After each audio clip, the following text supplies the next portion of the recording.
Coming to you now is Lechem Panim with your host, Pastor Cameron Ury, Senior Pastor and Bible Teacher at Renton Park Chapel in Renton, Washington. Hello and welcome to Lechem Panim. It's good to have you with us today as we continue our study of the book of Esther. In our passage last week, we saw how Haman has begun to implement his plot against the Jews. He's gotten the king to sign a royal decree saying that all Jews in the empire are to be exterminated. And the decree has been sent out throughout all the empire, and news of this has reached Mordecai, Esther's cousin, who implores Queen Esther to go before the king and plead their case. Now Esther, she is obviously terrified. She knows that Persian law dictates that she could be executed for appearing before the king unsummoned. But rather than let her fear master her, she chooses to align herself with God's purpose and places the needs of her people over her own. And she chooses to go in to see the king. And as she enters that inner court, she knows she is placing her very life at the king's mercy. Yet Proverbs 21 verse 1 may have given her hope, because it says, "The king's heart is a stream of water in the hand of the Lord. He turns it wherever he will." And that's what we see here. Because Esther has placed herself in the hands of God and found favor in his eyes, she finds that those same divine hands are at work in the heart of the king. And when the king sees her, it says she won favor in his sight, and he extends to her his scepter, sparing her life. And he says, "What is it, Queen Esther? What is your request? It shall be given you, even to the half of my kingdom." Now Esther has come before the king, not to seek anything for herself, as Haman, by contrast, will in just a little while, but in order that the lives of her and her people might be spared. But what's interesting is that she doesn't at this time make her request before the king. Instead, it says in verse 4 and following, "If it pleases the king, let the king, together with Haman, come today to a banquet I have prepared for him. Bring Haman at once," the king said, "so that we may do what Esther asks." So the king and Haman went to the banquet Esther had prepared. Now Esther chooses the banquet as the place to make her plea. As we talked about last week, she does this to protect the king so that he might not be placed in a position where he could publicly lose face. Because remember, it was he who had authorized this edict to begin with, and so it would have made him look bad. But even more importantly, Esther is moving on God's timetable. Probably because she took that time to fast and to pray, she seems to have this sense of the Lord's timing. And she's moving in accordance with that timing. And that's something that you and I can really learn from. Are we led by our fears or our own sense or perception of what our needs are? Or are we led by the Spirit of God? The truth is, when we focus on God and on living in obedience and in accordance with His timing, our needs are met. But we have to take our eyes off our needs and set them on Him.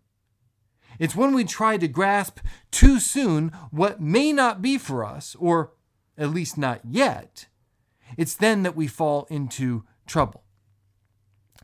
Now, this banquet, it was not something that Esther decided to do on the spur of the moment. No, she prepared this banquet before even going before the king, which in itself, I think, is a beautiful picture of faith. It shows that she was actively trusting that God would move on her behalf. The banquet is already made.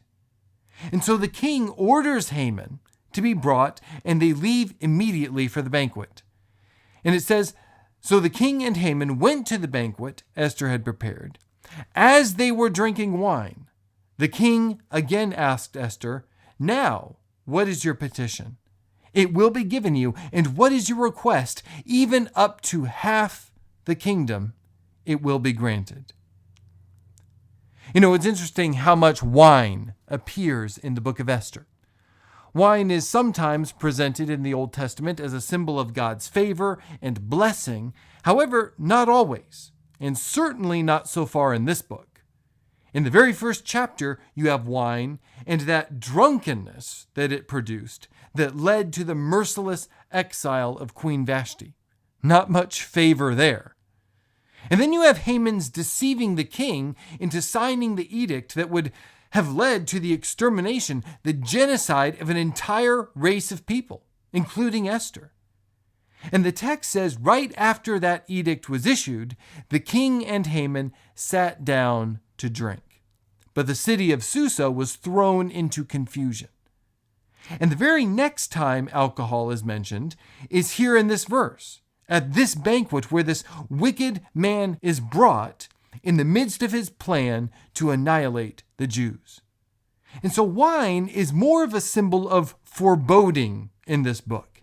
It is explicitly mentioned at every major plot turn. And so the author is pointing us to the wine as a means of saying something grim, a dark event associated with wickedness is about to happen. Proverbs 4:17 says of wicked people, "For they cannot rest until they do evil. They are robbed of sleep till they make someone stumble. They eat the bread of wickedness and drink the wine of violence." Everywhere you have wine in this book, you have violence showing up in some way, shape, or form. So they're there at the banquet, and the king says to Esther, "Now what is your petition? It will be given you. And what is your request? Even up to half the kingdom, it will be granted." And Esther replied, "My petition and my request is this. If the king regards me with favor, and if it pleases the king to grant my petition and fulfill my request, let the king and Haman come tomorrow to the banquet I will prepare for them. Then I will answer the king's question." Now, why the wait? For some reason, Esther doesn't feel like the timing is right. It seems that God is impressing upon her to wait. And she probably has no idea why. In fact, it may even bother her because there's quite a bit of urgency to her making this request. Her people are about to be annihilated. But she chooses to wait. And this may be because she has this sense of the Lord's timing. She chooses to obey the leading of the Lord and wait. She chooses to possibly even allow herself to be made to look foolish in order to act in accordance with the timing of the Lord. Now we, in hindsight, know why the Lord wanted her to wait. It was because he wanted to not only bring about the salvation of the Jews, he wanted to also humble Haman and exalt Mordecai.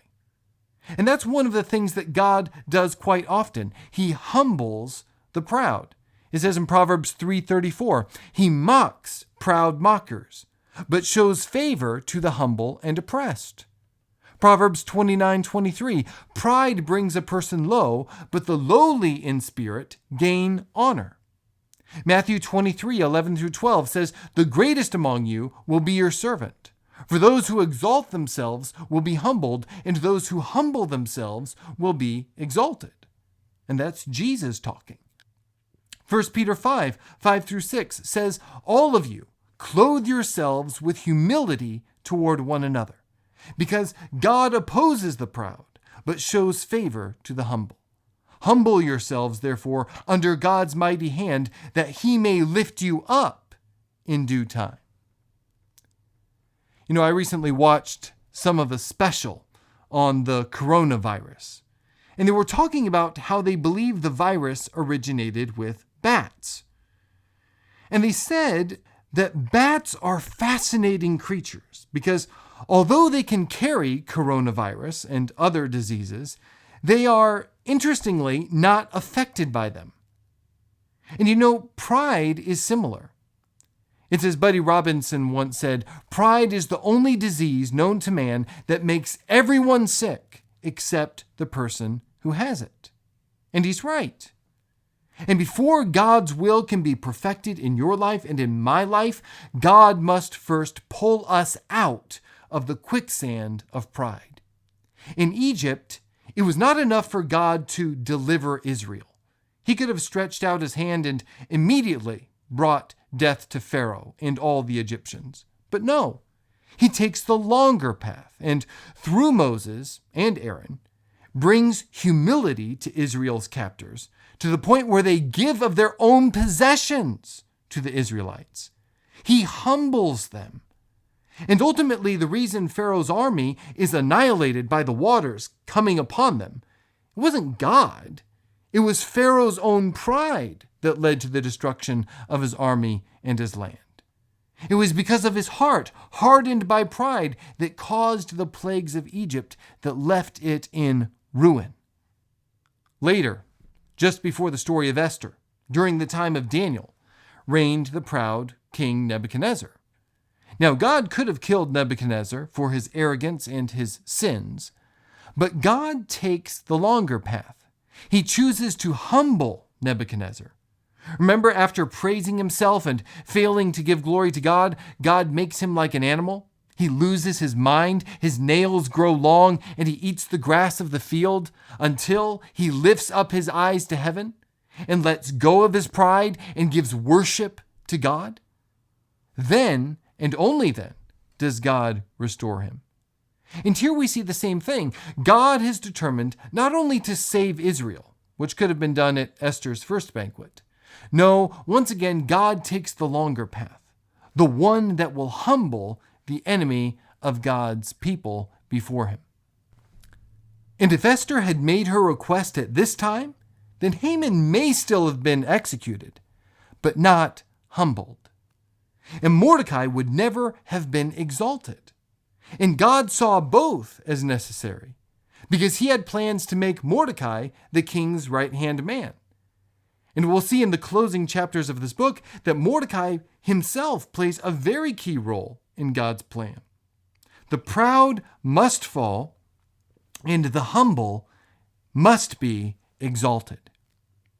You know, you and I can act on things before God's timing, and things may turn out okay, but we may miss out on a huge part of the blessing God has in store for us or for someone we're connected with if we fail to move in accordance with his timing. We need to learn to be patient and wait even when it's frustrating, or we may not understand why. You may be in a time of waiting right now, and those times of waiting can be very fearful, very scary at times. And we often want God to grant us what we think we need right away. And although we never say it, we often think God ought to act on our timetable. But if we can trust ourselves to God's timing, pieces that are in play for our benefit, God can use to bring us the greatest possible good. And that's ultimately what God was doing for Esther and her people. And it's what he wants to do for you and for me as well. And so I want to encourage you today, and myself as well, let us commit ourselves to following God's timing in a deeper way. Let's do so. Amen. Today's episode of Lechem Panim has been made possible by Renton Park Chapel, a church that is committed to the ministry of sharing the joy of hearing and doing God's Word, and to the mission of bringing people into the life-giving presence of Jesus Christ in and through vibrant preaching, teaching, Bible study, prayer, and ministry to a world that is in desperate need of the healing touch of Jesus Christ. If you'd like to learn more about our ministry here at Renton Park Chapel, or would like to request any of our messages here on Lechem Panim, you can visit us online at rentonparkchapel.org or lechempanim.org. You can also find us on both Facebook and Twitter. We look forward to hearing from you, and thank you for listening. And may you know all the fullness of having in your life the bread of the presence of God.